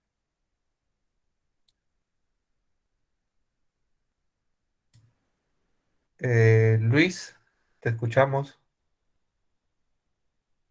No te escuchamos. Creo que tienes problemas de conexión, Luis. No te logramos escuchar. A ver, Simón. Sí, doctor. En este caso no vendría a ser no vendría a cumplir lo que es el factoring, porque como mencionaba la compañera, para que sea factoring, tienen que estar de acuerdo entre tres partes: el que tiene la factura, el acreedor y el banco. Y esto usualmente se tiene que firmar entre tanto el deudor de la factura como el acreedor. Entonces, en este caso no sería, no ingresaría lo que es el factoring. Adicionalmente, que en lo que es, en ese ejemplo que menciona el compañero Rommel, eso vendría a ser, los bancos usualmente cada fin de mes hacen lo que es cartera castigada. Y eso lo hacen, eso ellos venden esas deudas para no tener un pequeño baje en sus estados financieros y la SBS no los esté juzgando como que estuviesen, como si el banco estuviese yendo en quiebra. Eso es otro tipo de tema, pero en este caso no sería factoring, doctor. Gracias. Muy bien, Simón. Y a propósito de eso, de lo que comentabas, de, digamos, cómo los bancos así realizan este tipo de, de contratos con estudios de abogados que se encargan de cobrar. eh, ¿Cuál? Y aquí un poco el tema de qué pasa cuando ya esta persona que está en este tipo de cobranzas quiere pagar. ¿Cuáles son las políticas de los bancos? Que les hacen pagar primero los intereses, les hacen, los bancos tienen que esperar a que se pague, se cumpla o se venza, digamos, todo el cronograma de pago, o solamente esperan algunos meses. Esto en base, ¿cómo funciona este tipo de políticas a nivel de los bancos? Bueno, lo que sucede es de que cada banco tiene ellos le llaman carteras. Cartera morosa, cartera crediticia y cartera castigada. Entonces, cada fin de mes ellos castigan millones, no solo miles. En otras palabras, condonan las deudas. Entonces, para poder recuperar algo de esa plata, entonces condonan 1 millón y lo venden a un estudio jurídico por 10.000 soles. Entonces, todos los que ya están en esa pequeña lista, en el estado financiero todos figuran pues en Infocor, como se le dice, ¿no? Todos están en color rojo, porque no pueden sacar créditos. Entonces lo que hacen es, así pagues a la otra entidad financiera, ellos no te emiten ¿cómo se dice? Al final del pago te dan un documento, pero ese documento, a la hora de pagarle a este estudio jurídico, el estudio jurídico no emite eso. De todas maneras, sigues figurando rojo en el sistema financiero y tienes que hacer otro tipo de procedimiento para salir de ese lugar, ¿no? Pero ya el banco ya te condonó, en otras palabras, esa deuda. Ahora que ellos hayan vendido esas deudas a un estudio jurídico, el estudio jurídico ya, pues, te cobra justamente como decía el compañero Rommel, ¿no? Intentan cobrarte la deuda que figuraba en total, con todos los intereses y todo, para decir que debía 100.000, un ejemplo, ¿no? Y le dicen, no, no paga 100.000, disminuyan la mitad, 50. Entonces al usuario le parece pues genial pagar, no importa, 5.000 por una deuda de 100.000. Y bueno, ingenuamente van, lo cancelan y la carta de no adeudo, al final cuando intentan solicitarla, no les emiten. Entonces sigues figurando rojo, has pagado tu deuda, pero no saliste de Infocor. Sigues Claro, figurando ese rojo. sería en el caso de que los bancos vendan las deudas y un estudio de abogados se encargue de cobrar, correcto. Pero si el banco contrata estudios de abogados y estos estudios tienen como objetivo realizar las acciones legales, o sea, vía ejecución, por ejemplo, de una garantía, eh, ahí cómo funcionan las políticas de los bancos. Ahí sí, mientras que contrate a un tercero para que se pueda cobrar, todavía tu deuda está pues figurando en el mismo banco, ¿no? Eso todavía ya no es cartera castigada, eso todavía es cartera morosa. Eso hacía usualmente lo que es el Banco Azteca. Ujú. Ellos tenían un terceros que cobraban, pero en el sistema del Banco Azteca todavía figuraba tu nombre ahí hasta que supuestamente la llamada condonación pase, ¿no? Pasando unos 5 o 6 años, algunos más, algunos menos, ¿no? Hay alguien que tenía suerte, a los 3 años que no pagaste tu deuda, ya salía pues a los más pequeños, ¿no? Créditos pequeños ya salías como cartera castigada y eso pasaba a otro estudio jurídico. Por eso es que le siguen cobrando, insistiendo en todo ello, ¿no? Y los Sin bancos embargo, tienen lo que, por ejemplo, disculpa ahí, Simón, y los bancos tienen que esperar a un tema de que se vence el cronograma de pago de las letras, o digamos, solamente espera unos cuantos meses y ya puede iniciar esto.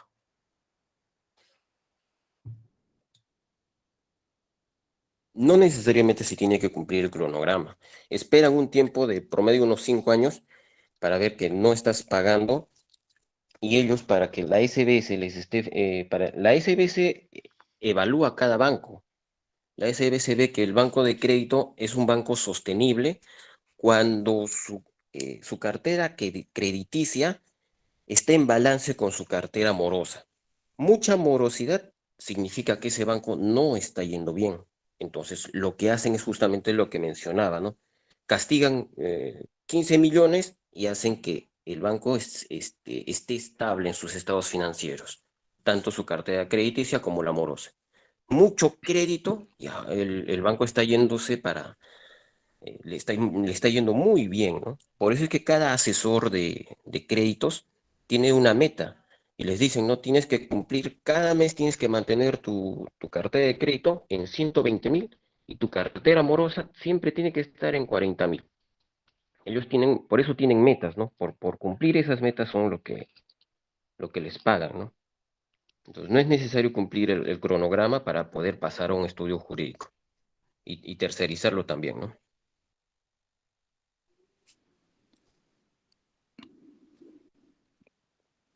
Muy bien, Simón. Vamos con Susana, te escuchamos, Susana. Doctor, disculpe, ¿me escucha? Sí, sí, Luis, porfa, primero vamos con Susana y luego sigues, porfa. Gracias, doctor. Sí, efectivamente, lo que estaba citando el compañero Simón es correcto respecto a los bancos. Tienen la modalidad de, bueno, tienen las dos carteras, ¿no? La cartera morosa y la cartera de cobranza dudosa, que es ya cuando la morosidad cae, no se puede hacer efectiva la cobranza y ellos deciden hacer el castigo de la deuda.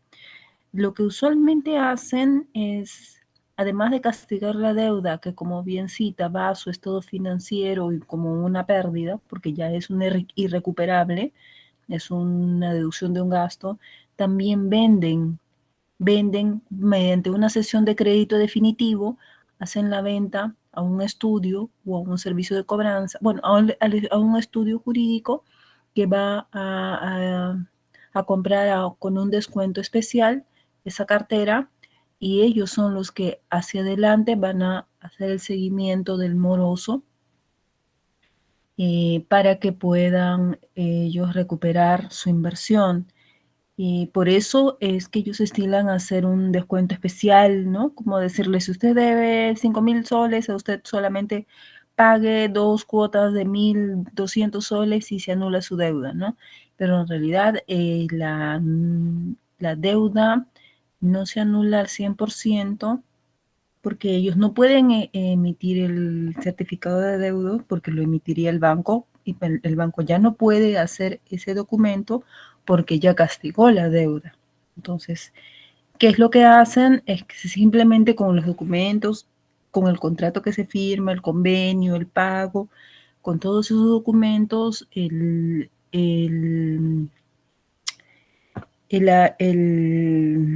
deudor tiene que ir a las centrales de riesgo a hacer los trámites. Ese es uno. Dos, sobre el tema de las carteras morosas, el banco, usualmente los bancos tienen su propia, ya no contratan a un tercero, ellos mismos tienen su propia empresa de cobranza y le entregan la cartera morosa para que ellos hagan el servicio de cobranza, y es ahí donde sí es más efectivo en ciertos términos el tema de realizar ejecuciones, ¿no? Embargos y todo lo demás, porque sigue estando la deuda activa en el banco. Está morosa porque cayó. ¿Cuándo cae morosidad? Cae morosidad cuando el contrato dice, bueno, no paga 2 cuotas consecutivas o 3 no consecutivas, entonces ya cae la morosidad. Se emite una primera carta de cobranza, no funciona, entonces ya ellos, antes de proceder al castigo, a pasar la cartera castigada, lo derivan a su propia, usualmente a la propia empresa que ellos mismos han creado, para que se realice la cobranza, y sigue la deuda activa. Es decir, ellos, en mérito al propio contrato, pueden ejecutar las garantías si fuera el caso, o hacer el embargo, ¿no? Al deudor, para poder hacer efectiva la cobranza o recuperar un porcentaje de su cobranza. Pero la otra modalidad, la que usted mencionaba al inicio, respecto de entregarle la cartera castigada, en que es el caso, a un estudio jurídico, es una cesión de créditos definitiva. El banco ya no tiene la supuesta relación con el moroso porque se la cedió al estudio jurídico, quien va a hacer todo el seguimiento al deudor para poder hacer efectiva un porcentaje de la inversión que ha realizado. Entonces, Susana, para ti, el caso de Rommel no sería un factoring. No, es una cesión de créditos, pero Muy no bien. es una cesión de créditos factoring, es la cesión de créditos de la cartera castigada del banco. Muy bien, Susana, muchas gracias. Vamos con Oscar y luego terminamos con Luis. Muchas gracias, docente. Bueno, hay que evitar caer en contradicciones con relación a lo que ustedes denominan, bueno, lo que denominamos cartera castigada, porque lo que pasa es que las entidades financieras y otras entidades reguladas por el SBS tienen que reportar todos los 20, bueno, cada 20 días posteriores al cierre de cada mes, lo que es su cartera crediticia. Hay un reporte de cartera crediticia en la cual los bancos envían pues la totalidad de sus clientes, ¿no? A quienes se les ha otorgado los créditos. Entonces, ¿qué sucede? Que esta cartera contiene una clasificación basada en el cumplimiento del pago de los clientes, ¿no? Tenemos la cartera que está clasificada como normal, cuando el cliente paga puntual, cuando tiene problemas potenciales, quiere decir que no ha pagado a tiempo, o sea, dentro de los 8 días, cartera deficiente, después de 30 días, y finalmente cartera en pérdida, ¿no? Entonces, es a partir de ese momento cuando un banco tiene un crédito ya que no ha sido pagado por más de, a diferencia de lo que dijo el compañero, 5 años, no, es menos tiempo. Cuando ya el cliente no ha pagado en 3 meses, ya el banco toma una decisión. Si castiga la cartera o hace la persecución judicial de este crédito. Y esto está basado en que si el cliente pues dejó alguna garantía, e incluso el propio banco con su estudio de abogados realiza la búsqueda en registros públicos para ver si puede ejecutar o solicitar al juez una medida de embargo en mérito a un título de valor que haya firmado el cliente.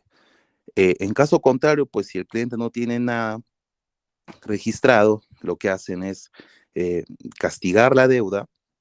¿Qué quiere decir esto? La reclasifican, la mandan al gasto totalmente y ya sale de esta esfera de cartera de clientes. Entonces, prácticamente ya en ese mes ya el banco no reporta a la SBS que, por ejemplo, el amigo de Rommel ya no es un cliente ni siquiera, porque ya su crédito ya ha sido castigado. Entonces el banco lo que hace es, para recuperar o generar una ganancia, esa deuda la transfiere a una tercera persona, que en este caso sería el estudio de abogados, para que genere esta ganancia extraordinaria, que evidentemente, pues si uno tiene un crédito de 100.000 soles, finalmente le ofrecen pagarlo pues por 5.000, ¿no? Pero finalmente el estudio de abogados lo compra por 2.000 y genera una ganancia de 3.000. Ese sería el negocio en ese sentido, docente. Ok, Oscar. Y entonces, en tu opinión, el tema no sería un factoring. No, yo estoy de acuerdo en lo que comenta la compañera Susana, sería una sesión de créditos, ¿no? No sé qué tanto tenga que ver, no he revisado el tema, pero sería como una sesión de posición contractual, ¿no? Yo sí recuerdo que en algunos casos en que ya los clientes pagan al estudio de abogados, sí van al banco y en el banco ya no tienen deuda, incluso pueden pedir su carta de no adeudo porque el crédito ya fue castigado. Muy bien, Oscar. Terminamos con Luis. Doctor, disculpe la falla técnica, doctor. Tengo que comprar un paquete de más velocidad. Un pack. Sí, doctor. Definitivamente tengo muchos inconvenientes. Doctor, disculpa, yo quería intervenir en el tema del factoring. Voy a tratar de también quiero intervenir sobre este tema. Lo que yo tengo entendido por factoring, el factoring utiliza como garantía, es una suerte de financiamiento para generalmente empresas pequeñas, ¿no? Que manejan facturas por montos no tan grandes. Ya, es esta factura la que sirve de garantía. Y el banco va a asumir, va a canjear, digamos, va a darle dinero al cambio de estas facturas y va a depender del nivel de riesgo para que aplique una tasa de retorno, ¿no? Mientras mayor sea el riesgo, digamos, también no es que vaya a asumir todo el riesgo del banco, la tasa de retorno va a ser mayor, o sea, es decir, el valor presente del dinero que se espera recibir, se le va a aplicar una tasa de interés superior, más grande, digamos, ¿no? Ese es por un lado. Entonces, si el factoring utiliza como garantía las facturas, el caso que presenta el compañero no sería un factoring, pues. Ese es uno. Y por otro lado, yo tengo entendido que las cuentas por pagar o los créditos por cobrar que no son pagados inicialmente forman parte de los activos de la empresa. Es decir, figuran al lado izquierdo del del balance general. Cuando pasan a dejarse de pagar, pasan como pasivo. Yo recuerdo que hace mucho tiempo me comentaban que un banco, por ejemplo, de todo el dinero que ingresa a sus arcas, ellos no pueden prestar, existe lo que se denomina una tasa de encaje. Es decir, que si yo tengo depositado en el banco 100, de esos 100, el Banco Central de Reserva establece una tasa de encaje que sirve como garantía para los depósitos en general. Esto significa que mientras mayor sea tu cartera pesada, como han dicho, o la dificultad que tenga para cobrar algunos créditos, mayor va a ser la posibilidad del banco de poder cubrir los ahorros de las personas que han ingresado su dinero. Entonces, al igual que el factoring, ellos lo que tratan es de buscar financiamiento y eliminar esa cartera pesada de sus estados, de tal forma que, como dijo un compañero, cuando surja la revisión por parte del órgano competente, pues vea que existe solvencia para poder cubrir los ahorros de los ahorristas, ¿no? Caso contrario, el banco es cerrado, doctor. Eso es lo que yo tengo entendido. Y eso es lo que quería comentarle, ¿no? Entonces, sobre el caso que preguntó, si es que podría aplicarse el factoring como instrumento financiero forma parte del sector financiero. Por ahí escuché una compañera que en un inicio dijo que no existían bancos que otorgaban factoring, pero recordemos que estos bancos, algunos que sí lo hacen, después mencionó, pero hay bancos que crean empresas para determinadas operaciones como es esta, ¿no? Entre otras. En el caso de las empresas del Estado, como le dije, el banco va a aplicar una tasa de retorno mayor en tanto que exista mayor riesgo.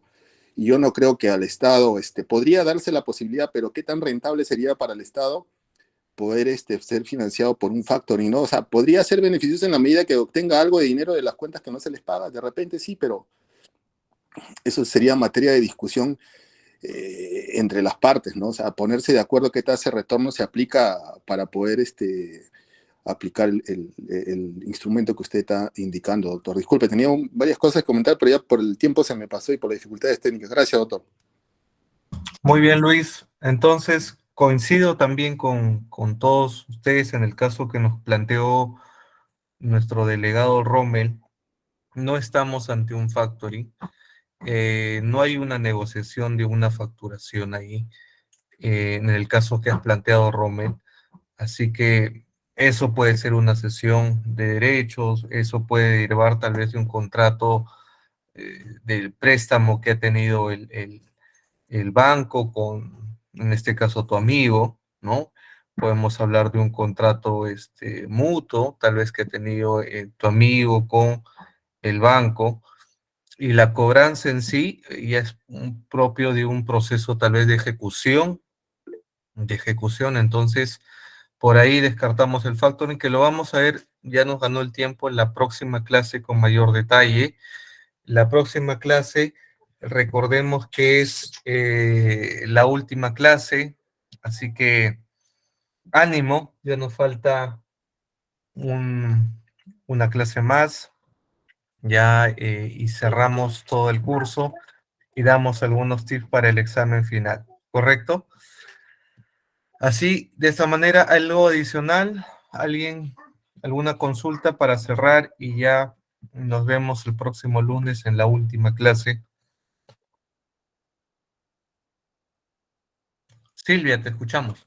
Sí, profesor, mi consulta era sobre el examen final. No sé si usted tendrá el alcance de poder ver si es que va a ser grupal o va a ser individual, y si va a ser un examen o va a ser un entregable, no sé, porque si es que es un grupal, así como estamos dando en otros cursos, tendría que usted darnos una relación, ¿no?, de los compañeros con los que vamos a hacer, y hacerlo lo más antes posible, porque usted sabe que es difícil encontrar los compañeros, ¿no?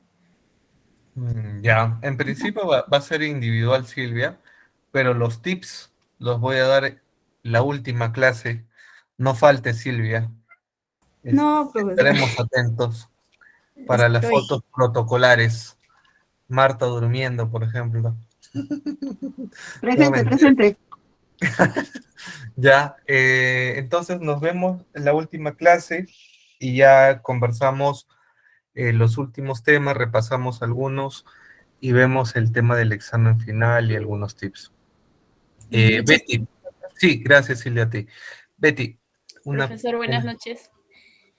Profesor, un favor, ¿usted cree que podría cargar las PPTs, por favor, de las últimas clases?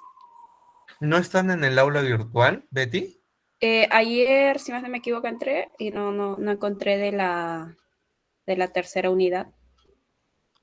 Solo de la tercera. Sí, las otras sí creo que sí están, pero de la tercera... Ya, esa voy a quiere, por favor. verificar, ya. Voy a Por verificar favor. el tema. Ya, ok, gracias Betty, te agradezco. Gracias. Bien, queridos alumnos, nos vemos entonces la próxima y última clase. No se pongan tristes. No se va. Y ya nos vemos la próxima clase. Así que el lunes a las 8:15 iniciamos. Un abrazo con todos, cuídense mucho y nos vemos el próximo lunes. Buenas Chao, noches, chao. doctor. Gracias, profesor. Buenas noches, doctor. Buenas noches. Buenas noches, doctor.